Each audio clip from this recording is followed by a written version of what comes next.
So one of the products that I would suggest to anybody that's a serious off-roader is one of our front JL and JT front lower outboard shock mount.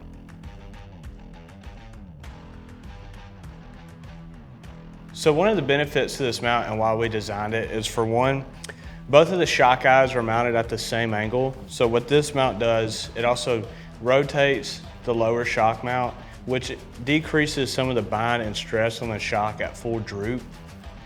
Another reason is at full droop and extension, the shock was getting close to the frame rails of the Jeep. So this counteracts that, helps push it away a little bit. And it also helps with bigger bodied shocks like a 2.0, 2.5 inch shock too.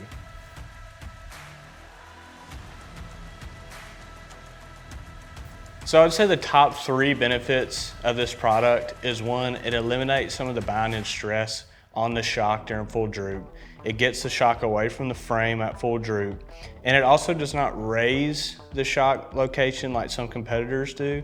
So that way you don't have to worry about decreasing your up travel or having different shock lengths. So if you have a 3.5 inch kit already with those shocks, the shocks you have will work and you don't have to worry about changing shocks and getting different extended and collapsed measurements.